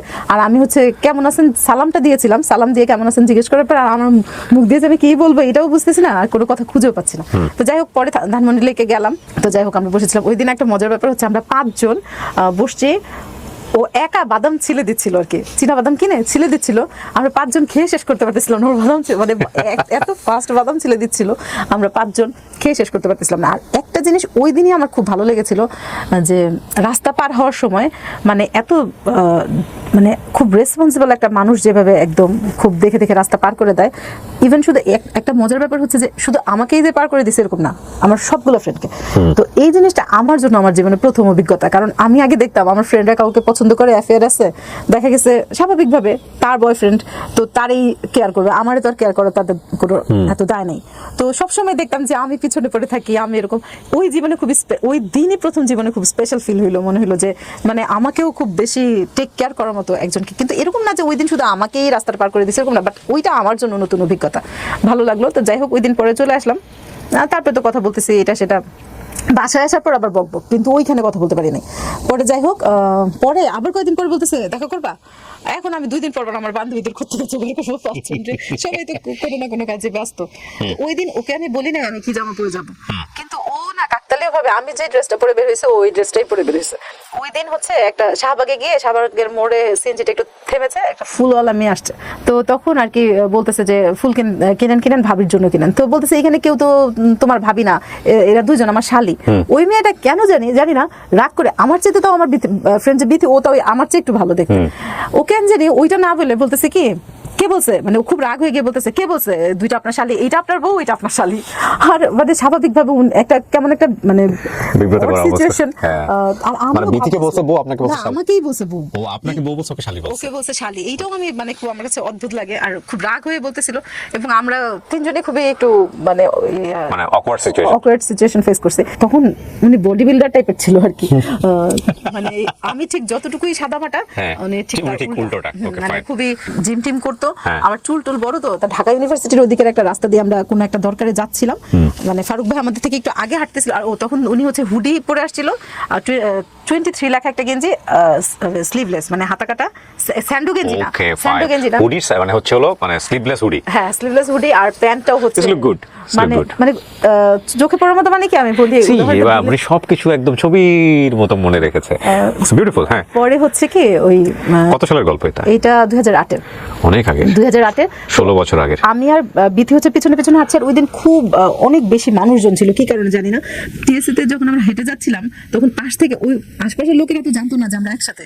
তো মজার ব্যাপার হচ্ছে ও হেঁটে যাচ্ছিল আর আমরা একটু পিছনে, তো ছেলেরা হচ্ছে বুলি করতেছিল ভাইয়াটা, মানে ওই সময়ের জন্য উনি একটু দেখতে একটু অন্যরকম, মানে খারাপ লাগার মতো না, ভালো লাগার মতো, কিন্তু মানে হয় না 100 জনের মধ্যে একটু চোখে পড়বে এরকম, মানে আহামরি না হইলেও হয় না যে একটু মানে একটু বডির শেপের কারণে হোক আর যেমনি হোক একটু উনারে ছেলেদেরই চোখে পড়ার মতো আর কি। যাই হোক, মানে বোঝা যাচ্ছিল যে উনিও বিয়ে শাদী করবে না, আমিও বিয়ে শাদী করবো না, কিন্তু পছন্দের ব্যাপারটা ক্লিয়ার হয়ে গেছিল যে মানে পছন্দ, হ্যাঁ পছন্দের ব্যাপারটা ওইভাবে বলি নাই কেউ কাউকে, বা কোনো একটা রিলেশনে যাবো এরকম কিছু না, কিন্তু আমিও বুঝতাম যে আসলে আমার সাথে কথা না বললেও মানে একটু কষ্ট পায়, বা বাসায় মনে করেন ফোন দিয়েছে আমার বোনের কাছে, খুঁজে পায় নাই, আমার বোনের কাছে বলছে ঠ্যাংটা বেশি লম্বা হয়ে গেছে, একটু কেটে ছোট করার দরকার এরকম, আর আমার ঘরের মানুষ কেউ কিছু মনে করতো না। এর মধ্যে ওই দিন দেখা করবে, আমি হচ্ছে বাসা থেকে শাড়ি পরে বের হয়েছিলাম, আর আমরা বেরিয়ে হয়েছিলাম মনে হয় রাতের 7টা-8টার দিকে, তো 10টা বেজে যাবে, তো উনি তো আবার যাবে নারায়ণগঞ্জ, ওনাদের বাড়ি হচ্ছে নারায়ণগঞ্জ যাবে, তা আমার কাছ থেকে একদম বিদায়টা দেয়নি, আমাকে রিক্সা করে দিল, অনেকখানি রিক্সা চলে আসছে।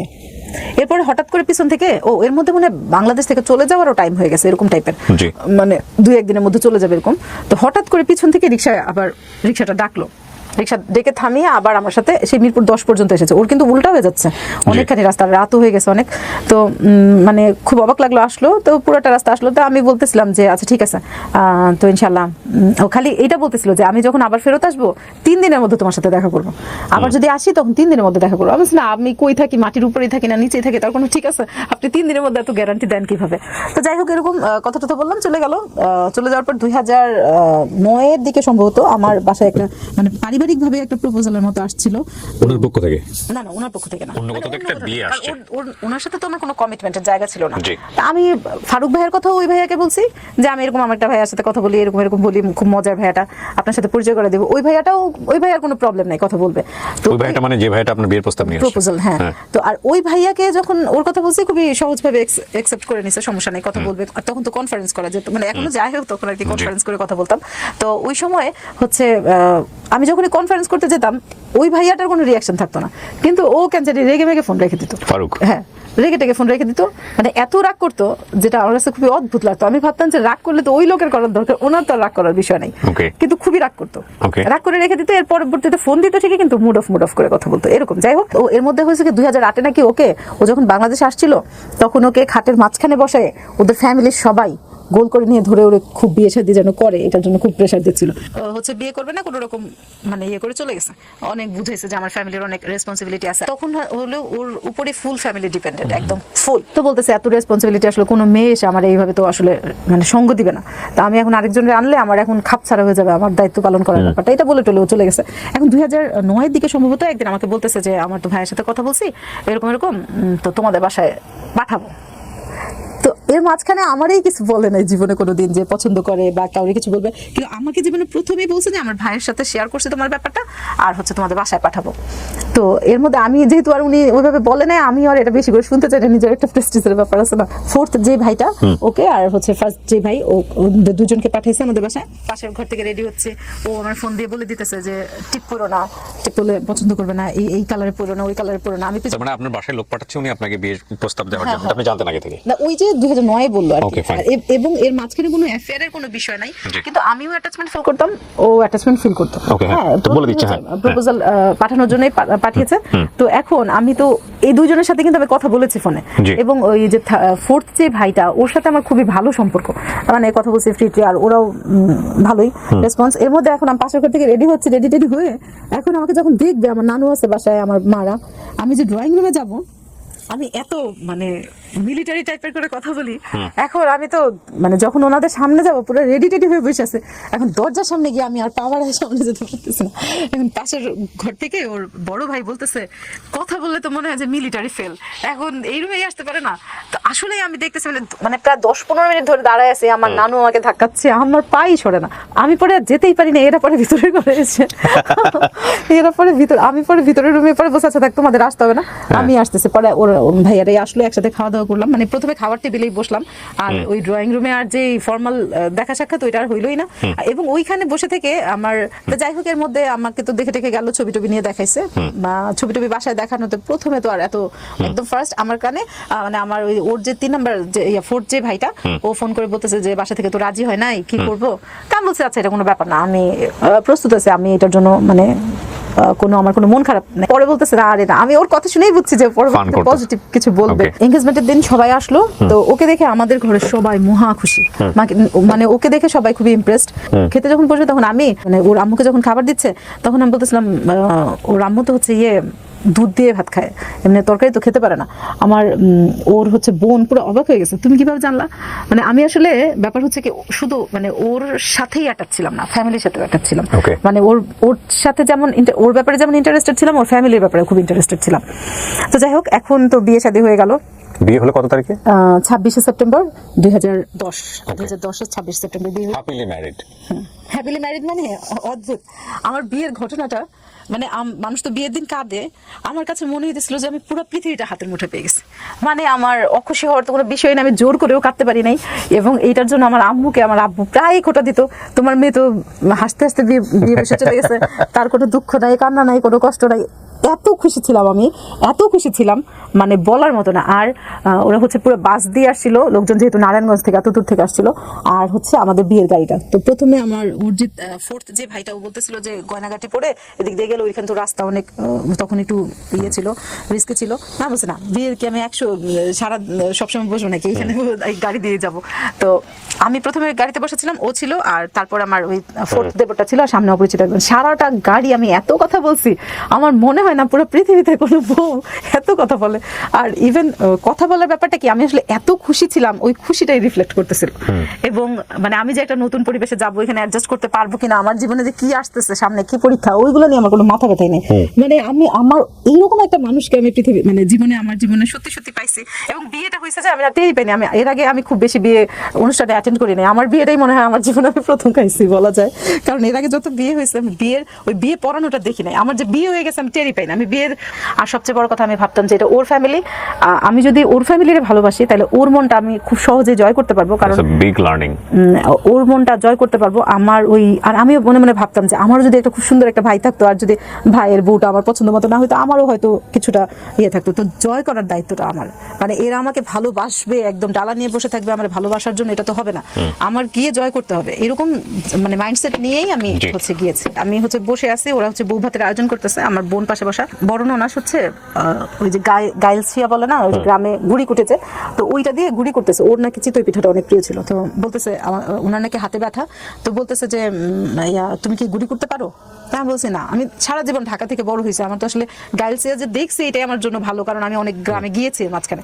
তো মানে উনি খুব বিরক্ত হইতেছে, তাহলে তো আমার ভাইয়ের পিঠা খাওয়ার দিন শেষ। মানে এবং এটা উনি শুধু যে পিঠার জন্য বলছে তা না, আমি বুঝতে পারছি। এবং আমি কিন্তু মানসিকভাবে খুব ম্যাচিউরড ওই সময়, কারণ আমি জীবনে এত কিছু দেখছি যেটা আসলে অনেক মানুষই হয়তো বা দেখে নাই। ওই যে হাত ধোয়ানোর ব্যাপারটা, আমি তো, আমার আম্মু হচ্ছে তখন আসলে খুব নার্ভাস ছিল, কারণ আমার আব্বা বিয়েতে রাজি ছিল না। আমি 1 ঘন্টা পরে কবুল বলছি, মানে এবং 1 ঘন্টা যে চলে গেছে আমি নিজেও জানি না। আমার খালি মনে হচ্ছিল আমার আব্বুর সিদ্ধান্তের বাইরে গিয়ে যে একটা সিদ্ধান্ত নিচ্ছি, আল্লাহ জানে কেমন হয়, যদি খারাপ হয় তাহলে আমার আব্বুর জীবনে সারা জীবন একটা দুঃখ থাকবে। এর মধ্যে আমরা কয়েকটা জিনিস মানে দুজনের মধ্যে ডিসকাস ডিসকাস করে ফেলছিলাম যেন আমরা শুধু খালি দুজন মিলেই যেন হ্যাপি না থাকি। ও আমাকে বলছিল যে আমার চলার পথটা খুব পিচ্ছিল, আমার অনেক রেসপন্সিবিলিটি আছে। ওরে আমার ভালো লাগার সবচেয়ে মেইন কারণ হচ্ছে রেসপন্সিবিলিটি। এটাই আমার ভালো লাগছে যে লোকটা ফ্যামিলির প্রতি এত বেশি রেসপন্সিবল, সে যদি একটু রেসপন্সিবিলিটি আমার জন্য করে, এটাই আমি ভেসে চলে যাবো এরকম। আমরা কক্সবাজারে গেলাম, তো ওইখানে গিয়ে আমাদের মানে দুজনের আন্ডারস্ট্যান্ডিংটা এরকম ছিল যে আমরা দুইজনে মিলে আসলে ফ্যামিলিটাকে গুছাবো, যতটুকু দুর্বলতা আছে এই ফ্যামিলির এইটুকু গুছাবো। আমি কক্সবাজার গিয়েছিলাম, ও এই শখটা পূরণ করেছে নিজে, এটা আমার কোনো ইন্টেনশন ছিল না। আমি তো ঘুরাঘুরি পছন্দ করি না, কিন্তু ও খুব ঘুরতে পছন্দ করে। কিন্তু আমি একটা সুতাও কিনিনি আমরা, এটার জন্য কিনি নাই কারণ ওই সময় বিয়ের পারপাসে অনেক খরচ হয়ে গেছে। আর হচ্ছে যদি আমরা একটা জিনিস কিনি, এটা যদি আমি ঘরের সবাইকে সেম জিনিসটা না দিতে পারি, সবাই মন খারাপ করতে পারে। যেহেতু সবাইকে দিতে পারবো না, আমি একটা এমন কিছু দেখে যে স্মৃতি রোমন্থন করবো যে না এটা আমাদের কক্সবাজার থেকে কেনা বিয়ের প্রথম, ওই রকম কিছু আমরা কিনি নাই। এই রিলেশনগুলো আপনারই ছিল না? আমাদের দুইজনের সিদ্ধান্ত নিয়েছিলাম। হ্যাঁ, আমরা চেয়েছিলাম যে এই ফ্যামিলিটাকেই আসলে আমাদের মনে করবো যে, আর ওর রেসপন্সিবিলিটিটা ভাগ নিয়েছিলাম। That is the ultimate lesson of the story. আজকে আপনারা একটা জিনিস খেয়াল করে দেখবেন যে ওনার গল্পের যে একটা শান্ত নদীর মতো বয়ে যাওয়া, there is no ups and down, but শুনতে ভালো লাগছে, কোথায় জানি কি আছে। So message of the story আসলে অ্যাকচুয়ালি এটাই, কিন্তু এন্ডিং এর জায়গাটা আরো বেশি সুন্দর। আপনারা একটু সামনের দিকে যান তাহলে বুঝতে পারবেন। হ্যাঁ, ওর একটা কাজিনের সাথে ওর খুব ভালো সম্পর্ক, তো ও আবার বিয়ে নিয়ে একটু আতঙ্কগ্রস্ত ছিল যে বিয়ে করলে কেমন না কেমন হয়, সবারটা শুনে। তো ওর কাছে মানে জিজ্ঞেস করেছিল যে ফারুক ভাই বিয়ে করছেন, আপনার এক্সপিরিয়েন্স বলেন। তখন ও বলছে আলহামদুলিল্লাহ আমি দুনিয়াতে জান্নাতে আছি এরকম। এবং আমাকেও যদি কেউ বলতো সত্যি, এবং এটা ওই যে এরকম না যে প্রথম বিয়ে করলাম 2-3 মাসে খুব মনে হইলো তারপরে বেলুনের মতো চুপসে গেল, এরকম না। ইভেন জীবনে এখন পর্যন্ত বলা যায় যে আলহামদুলিল্লাহ। সো ফ্যাক্ট হচ্ছে যে ওমর ফারুক ভাই আপনাকে বিয়ে করেছে কত বছর? বিয়ে করেছে 14 বছর শেষ হয়ে 15 বছর। 14 বছর শেষ করে 15 বছর। এই 15 বছরে কতদিন বাংলাদেশে থেকেছে? 15 বছরে হচ্ছে যদি এভারেজে বলেন বছরে 2 মাস করে, তাহলে হিসেবে 14 দুগুণে 28 মাস। কিন্তু মানে একটু লাকি আমরা, আপনার আসলে সংসার হচ্ছে একসাথে থাকে 28 মাস। 28 মাস। এখানে আবার একটা যে সবার যে বলে না কারো পৌষ মাস কারো সর্বনাশে, কোভিড এর সময় এসে আটকা পড়েছিল 1.5-2 বছরের মতো 2-3 ধাপে, মানে টোটাল। হ্যাঁ, আমার জন্য ওইটুকু লাকি টাইম। এবং ওই সময়টুকুতে যদি সত্যি আমি না পেতাম কাছে, তাহলে আমি বুঝতামই না যে আসলে হাজব্যান্ড ওয়াইফের মানে কনজুগাল লাইফটা আসলে কি হয়। কারণ আমি দেখতাম যে ও বাংলাদেশে আসছে, যখনই আসতো আমার কাছে অচেনা লাগতো। কারণ আমার মানে ওর সাথে তো কথা বললেই আমার খুব চেনা লাগতো, দেখলেই অচেনা লাগতো, চিনতে 1 সপ্তাহ 15 দিন চলে যেত, এর মধ্যে ওর যাওয়ার সময় হয়ে যেত। মানে যতবারই আসতো আমার কাছে ততবারই নতুন মনে হতো। এই বিয়ের পরে ওই যে কোভিডের সময় এসে যে আটকা পড়ে গেল দেশে, তখনই আর কি বুঝলাম যে না আসলে হাজব্যান্ড ওয়াইফের সম্পর্কটা এমন হয়, মানে একটু গোছানো একটা পাখির বাসার মতো একটা কিছু হয়। তার আগ পর্যন্ত খালি আসবে মেহমানের মতো আর কি। তো সেই হিসেবে আমার জীবনে 10 বছর নাই, 14 বছর সংসারের মধ্যে থেকে 10 বছর নাই। আর এই 10 বছরটাও বেড়েছে হচ্ছে যে কোভিডের সময় 2 বছরের কারণে। তো যাই হোক, পরবর্তীতে অসাধারণ একটা সম্পর্ক, ওর সাথে আমার কোনো ক্লাশ হওয়ার কিছু নেই। কিন্তু 3 বছর 4 বছর হয়ে গেল, আমার বাচ্চা কাচ্চা পৃথিবীতে এসে পড়লো। কিন্তু মানে সবাই খালি বলতো আল্লাহ এত দূরে হাজবেন্ড থাকে, কষ্ট হয় না। মানে এই কষ্ট হয় না মানে এই তো হচ্ছে আর কি। মানে তো আমি বলতাম কি আমার বর হচ্ছে ঈদের মতো বছরে 2 বার আসে। তো এইটা সবাই খুব মজা পেত। তো যাই হোক, আমার ওই মানে দেরি করে আসবে তাড়াতাড়ি আসবে এইগুলো ব্যাপার ছিল না। কিন্তু আমার একটা কষ্টের জায়গা ছিল কি, ততদিনে কিন্তু আমার অনেক বেশি একটা স্ট্রাগলের জায়গা ছিল কি, আমার আব্বু ওই যে রাগ করেছিল না, রাগ করে থাকাতে আমাদের বাসায় কিন্তু ফাইন্যান্সিয়ালি কোনো সাপোর্ট আমার আব্বু ওই সময় আর করছিল না, রাগ করেই করছিল না। যে আমার আব্বু চাচ্ছিল যে আমি টাকা পয়সা দিব না, তাহলে আর বিয়ে শাদী দিতেও পারবে না। হ্যাঁ, এখানে বন্ধ হয়ে যাবে, আমার আব্বুর ইচ্ছাটা পূরণ হবে। কিন্তু ওই আমার আম্মু যেভাবেই হোক বিয়েটা দিয়েছিল। কি আমার বাবার বাড়িতেও কিন্তু তখন আমার অত বেশি অঢেল টাকা পয়সা নাই। হ্যাঁ, আমি যেহেতু আমার হাজবেন্ডকে বলে দিছি যে আমি আপনাকে হচ্ছে কোনো প্রেশার দিব না, আমি কিন্তু প্রচুর পরিমাণ অর্থ কষ্ট করতেছি তখন। ঠিক আছে, আমি এসে দেখতাম আমার শ্বশুর বাড়িতে বাজার মানে হচ্ছে উপচে পড়তেছে, এবং তাদের হচ্ছে মানে এমন না যে 4টা ভাই বেকার ছিল দেখে ওরা কোনো অর্থ কষ্ট করছে, খাবারের কষ্ট করছে, কোনো কিছু না, অঢেল। কিন্তু আমি কিন্তু প্রচন্ড কষ্ট করতেছিলাম। 12 টাকা রিক্সা ভাড়া, 15 টাকা, মানে 15 টাকা চাইলে আমি এরপর থেকে আমি জীবনে স্কুলে কলেজে থাকতে বাসে চড়ি নাই, আমি লেগুনাতে চড়া শুরু করেছি। তো এই কথাগুলো আমার হাজবেন্ডকে আমি ওই সময়টায় বলি নাই, পরবর্তীতে বলেছি।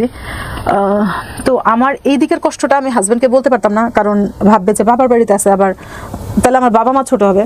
আবার বাবা মার কষ্টটা হাজবেন্ডকে বলতে পারতাম না, কারণ বাবা মার কষ্টটা হাজবেন্ডকে বলতে পারতাম না, ভাববে যে বাবার বাড়িতে আছে আবার কিসের কষ্ট। ও তো ভাবতেই পারতো না যে আমি কি পেনটাতে আছি। আবার আমার হাজবেন্ডের এই যে ফাইন্যান্সিয়াল যে ব্যাপারটাতে আমাদেরকে যে সাপোর্টটা ওইভাবে দিচ্ছে না, এইটা মাকেও বলতে পারতাম না, কারণ আমি তো নিজে পছন্দ করে বিয়ে করছি। এখন এই যে দ্বিধাদ্বন্দ্বে এমন হয়েছে যে আমি আলাদা করে সবার জন্য ঈদের কাপড় চোপড় কিনতাম, আমার নিজের টাকা দিয়ে আমি সবার জন্য কাপড় কিনতাম, আমি নিজের জামা নিজে কিনতে পারতাম না। কারণ দেখা যেত মাকে কিভাবে বলবো যে আমারও একটা চাই। তো ওর সবাইকে খুব প্রাউড ফিল করে বলতো যে আমার বিয়ে হয়েছে, আমার বউ কোনোদিন আমার মানি ব্যাগটা ধরে দেখেনি।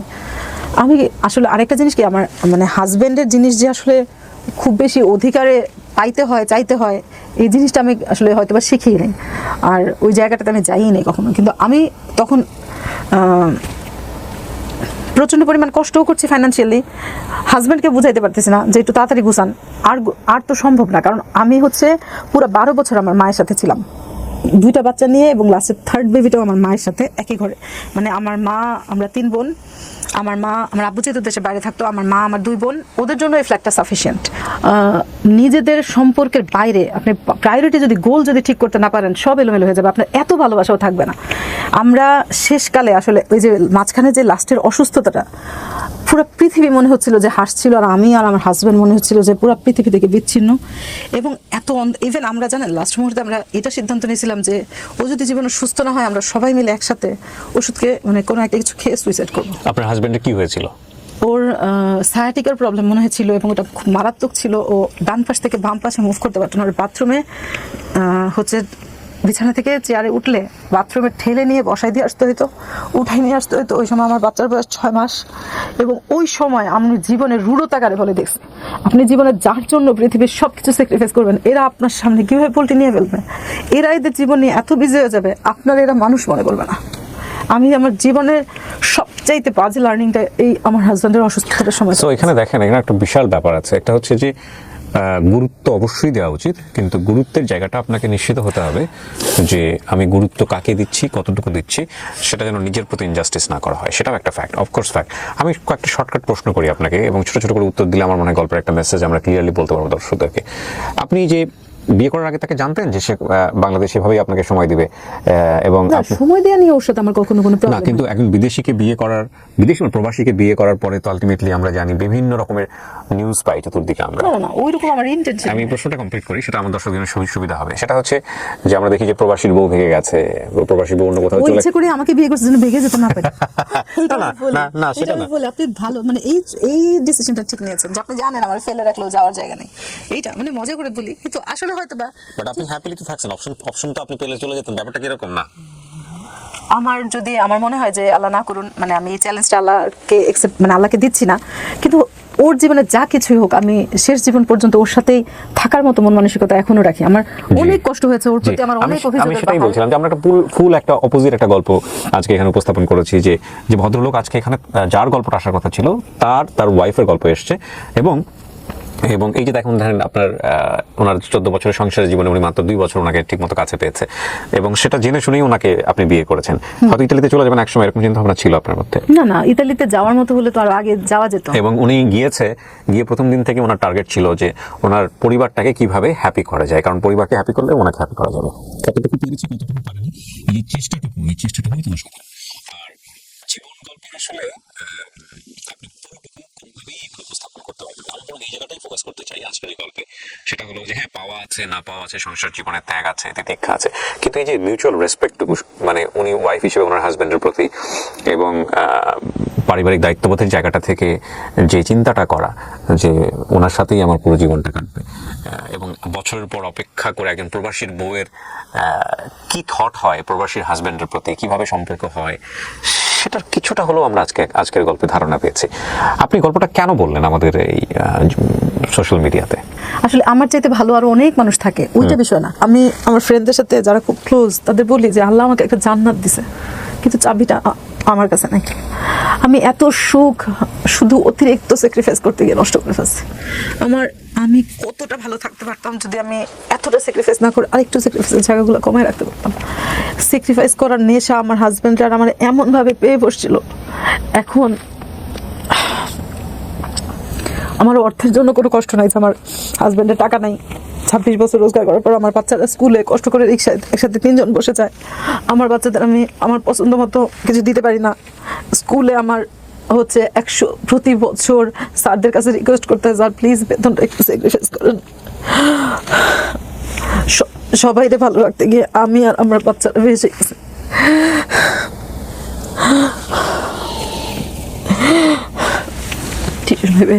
ওই যে টিস্যু সামনে প্রেস কর।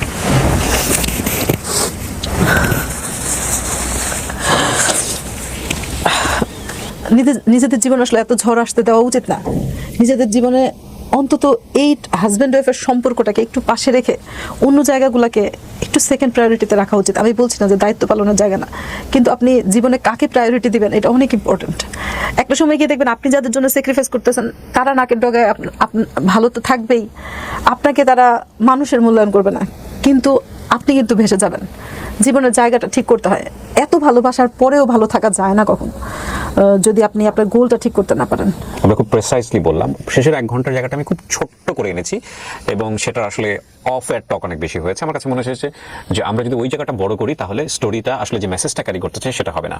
উনি লাস্টের দিকে সে একটা কথা বলতে চেয়েছিলেন, সেটা হয়তো আপনারা কিছুটা আঁচ করতে পারবেন, যে ওনাদের দুজনের সংসারের শুরুটাই ছিল রেসপন্সিবিলিটি দিয়ে, সেখানে ভালোবাসাটাকে ওনারা টার্ন করেছেন রেসপন্সিবিলিটির দিকে, এবং সেই রেসপন্সিবিলিটি পালন করতে গিয়ে ওনারা নিজেদের দিকে অতটা ফোকাস করতে পারেননি, এবং যেটা রিটার্ন ওনারা ব্যক্তিগত জায়গা থেকে একেবারেই অপ্রত্যাশিত কিছু পেয়েছেন, যেটা ওনারা জীবনেও এক্সপেক্ট করেননি। তো ফ্যাক্ট হচ্ছে যে উনি বলতে চান যে না, ঠিক আছে, রেসপন্সিবিলিটি আমরা ক্যারি করব, তারপরেও আমাদের যেন একটা জায়গা থাকে যে জায়গাটা শুধুই আমরা, এবং সেটা যেন আমাদের ফিউচারকে ফোকাস করে, which is very very important by the way. আর এত ঝড়ঝাপটার পরেও, এত কিছুর পরেও ওনাদের প্রেমের জায়গাটা, ভালোবাসার জায়গাটার যে চমৎকার একটা অ্যান্সার উনি দিয়েছেন, যে ভালোবাসাটাকে সাইড করে রাখা যায় কিন্তু ব্রেথকে তো সাইড করে রাখা যায় না। That is the ultimate thing. নইলে আসলে এই লং ডিস্টেন্স রিলেশনশিপে অনেক পাওয়া না পাওয়া অভিযোগ নিয়েও বছরের পর বছর একটা মানুষের জন্য অপেক্ষা করা, সংসার করে যাওয়া, এটাই হয়তো বাঙালি নারীদের অন্যতম বৈশিষ্ট্য। আপনাকে অনেক ধন্যবাদ। আপনার এই গল্প থেকে অনেক কিছুই আমাদের শেখার আছে। সামনের দিনগুলো আরো সুন্দর হবে এই প্রত্যাশা আমরা শেষ করছি। অনেক ভালো থাকবেন আপনি। অনেক ধন্যবাদ। প্রিয় দর্শক এবং শ্রোতা, আজকের মতো এখানেই শেষ করছি। অনেক ভালো থাকুন। আসসালামু আলাইকুম।